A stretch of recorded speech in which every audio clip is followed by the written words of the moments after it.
Send your thoughts and prayers to Cameron. Nothing's wrong with him. He just lives with me. Hey y'all, it's Megan. If you are returning to my channel, welcome back. And if you're new, welcome aboard. So today is, we're pushing it to get it into May, but May is Mental Health Awareness Month in the United States. So I am gonna make it in the month of May, but we're gonna talk about some mental health stuff, particularly what I have experience with, which is emetophobia and contamination OCD. So if you do suffer from emetophobia, I've mentioned before what that is, but if you are unfamiliar, it is the phobia of being sick via the stomach. I'm not going to say the actual words, so if you do have emetophobia, nothing's going to be graphic, nothing's going to be a problem, so you should be safe to watch. So I had a video go semi-viral, I guess. I don't know what's considered viral. I think it got like 3 million views. I had a reel. It's, you know, those annoying videos that pop up constantly that you never asked for on Instagram and Facebook and stuff. I had one of those that had like 3 million views, and it was all about contamination OCD. And I realized that so many people fall into one of two categories. It's either, oh my gosh, this is me, I had no idea that other people dealt with this, or oh my gosh, this is really weird, why do people do this? So this is a video for both camps. For these people, it's so that you know, hey, you're not alone, there's other weirdos who are doing the same things. And then for this group of people, it's explaining kind of why we do these things and, you know, how you can be gentler and kinder to people who do things differently than you. If you don't follow me on Instagram and you have no idea what I'm talking about, I think it was only like 3 or 4 seconds long, but it was a video showing me doing things my way because I have contamination OCD. And it was like eating chips with chopsticks and not touching the straw of my tumbler when I go to get ice in it, that kind of stuff. So many people are like, you do this too, other people do this. This isn't just a me thing. My mom and dad and my friends, etc., have made me feel like I was the weirdest human alive because I do these things too. So you're not the weirdest human alive. There's lots of us.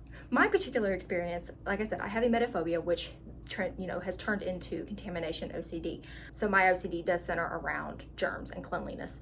That means that I have to wash my hands a lot, like a lot, to the point where if you've ever watched my videos, you can probably see like my wrists crack and bleed, and it's not cute.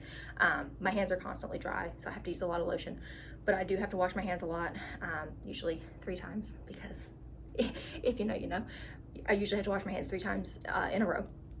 You know, soap and hot water and blisteringly hot water if possible. And my husband calls it scrubbing in. Any other people who wash their hands a lot, like, do you have a spouse or someone who lives with you who's like, oh my god, are you scrubbing in again? That's me. I don't like to eat with my hands if at all possible. So if you've ever eaten pizza with me, fork and knife, I don't remember the last time I physically touched a piece of pizza with my hands. It's been since I was probably, I don't know, maybe a teenager.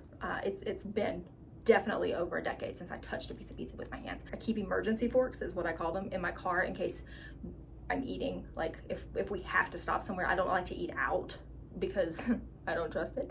But if we do get something from out in the world, you know, we stop and get a pastry from a coffee place or whatever, I'm not going to touch it with my hands. And you're like, Megan, don't you keep Germ-X in your car? Yes, of course I do. I have hand sanitizer.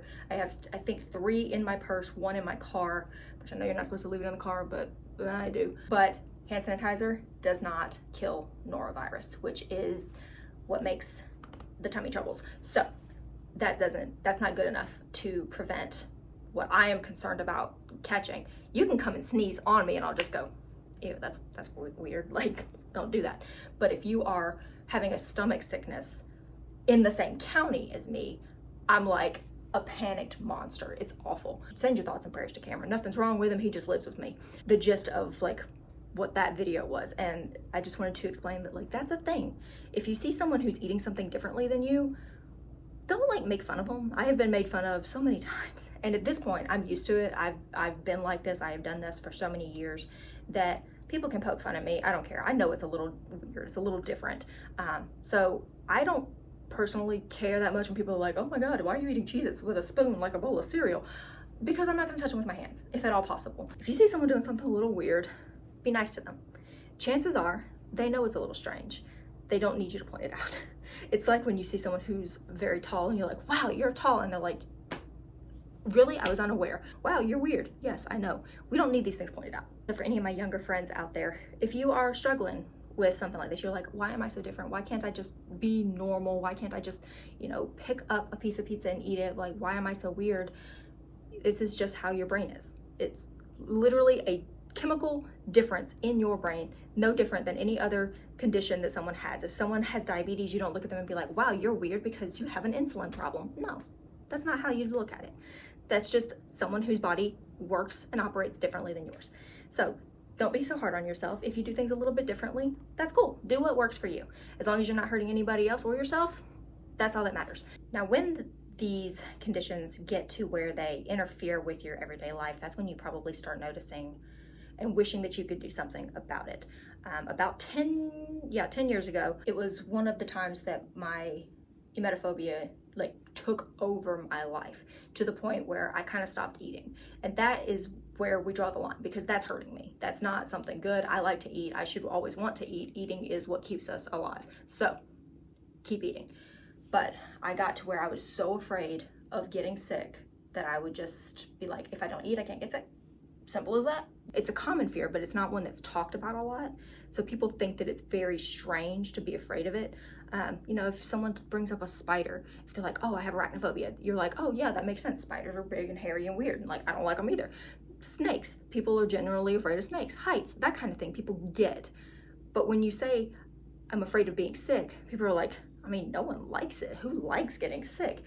But it's different for emetophobes. For people with emetophobia, you would rather go to sleep and not wake up than be sick. That's the level of fear you have. You will do literally anything to avoid getting sick, to the point where you'll stop eating, you'll stop going and doing things, you won't go out with your friends. When it starts interfering with your life, that's when you need to kind of step back, think about things, and be like, what needs to change? And I had that point about 10 years ago. I had a day where I did get sick because I had been outside and I'd gotten overheated, and I wasn't sick for a prolonged time. I did get sick, and at that point I was set back by a lot. I refused to eat any of the type of food that I had eaten that day. I had eaten a burger. That was the point where I stopped eating burgers. I refused to eat at the restaurant where we had been. I don't even like thinking, or I didn't. I'm better now, but I didn't even like thinking about the city that I was in when it happened. That's the level of obsessive. It's like, okay, well, if I don't go here and if I don't eat this, then I won't get sick again. You start to associate things with what happened, and you try to avoid them, because if I don't do that, then maybe I won't get sick. And that's where the OCD comes in. Those are those intrusive thoughts. That's if I eat this, I'm going to be sick. If I don't do this, I won't. That's, on a loop in your head, and you can't just turn it off. It's like anxiety. Oh, just calm down. Thank you. My God, I never thought of that. What an idea. From that point on, I severely limited what I ate. I dropped to about 106 pounds was my lowest. And at 5'2", I wasn't emaciated, but I'm 120 pounds for reference now. So take 15 pounds off of me. I was kind of skinny. It wasn't intentional. I wasn't doing it because I wanted to be skinny. I didn't like how I looked. I didn't like how I felt. I was weak. I couldn't do anything. And the worst thing was, when I would eat, I would panic. And I remember sitting on the couch at Cameron's apartment multiple nights in a row. He would eat dinner and I would just pick at it, and I would eat a little bit of something, and then we'd go and sit on the couch and we'd be watching TV or something, trying to be normal. And I would start just shaking.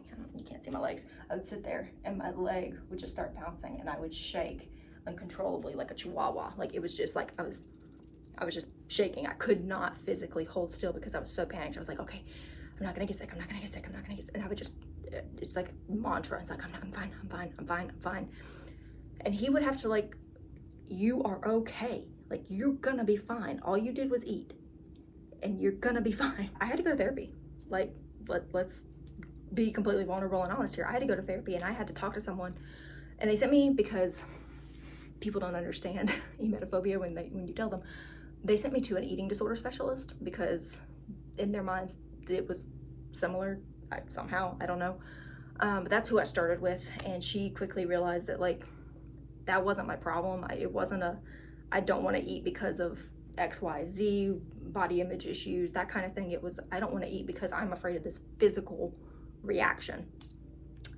So I ultimately did EMDR, which is eye motion desensitization and reprocessing, which basically helps you, how it was described to me, it seems like hypnosis, it's not, but you stimulate bilaterally the different sides of your brain. So you can do it with a light bar where your eyes go back and forth. You can do it, I did it with paddles where I had one in each hand and they would buzz in repetition, like back and forth. And you focus on that while you think about these traumatic events, and your brain has to reprocess them. And how it was described to me was, as you have memories and have experiences, your brain has to file them, right? That's how your memory works. It's in files, in the gray matter and the wrinkles. So mine were in the wrong wrinkles. I had completely normal events, days that should not have been even memorable, stored in like the you have to think about this constantly kind of zone of my brain. So what EMDR does, theoretically, is you rethink those events, and you put yourself back in that situation as vividly and as clearly as you can. Walk through it like real time. Try to think through that event real time as you have the bilateral stimulation of your brain. And what it does is the little guy in your brain goes, oh, this is in the wrong file. And he takes it out of the trauma, think about this all the time, let's ruminate on this file, and he puts it over here in the, this is just a thing that happened, we'll close that and not think about it anymore file. And as I'm saying this, I realize how like woo-woo it sounds. I get that it sounds weird, but y'all, I'm here to tell you it helped. That is what helped me. Now, do I still eat my chips with a fork? Yes, I do. But I eat, and I don't sit on the couch and shake and rock and panic every single night. I haven't done that in probably years. So it helped. Now, did it help because I wanted it to help? Did it help because it actually reprocessed and reprogrammed my brain? I don't know. But it helped. So whatever did it, I'm happy for it, because I have been able to move on with my life. Well, this has been rambly. This has been very long. Hopefully I've cut it down to a manageable rant. The whole point, too long, didn't read, didn't watch, whatever, is mental health is important. It is no different from your physical health. So if you just need to know that you're not alone, hey, how you doing? Here's your fellow weirdo here to tell you that it's all right. And if you are someone who is not struggling with these things, but you have seen someone who is, or you know someone who is, just be a nice, a kind voice. You're eating pizza with a fork? Okay. And move on. You don't have to be like, hey, that's weird, right? You don't have to do that. So don't forget to take care of yourselves. If you are someone who is struggling with something, definitely reach out to someone who can help you. If you just need to talk, I'm here. If you can, feel free to email me, send me a message on Instagram, or you can leave a comment if you're comfortable doing it in a public space.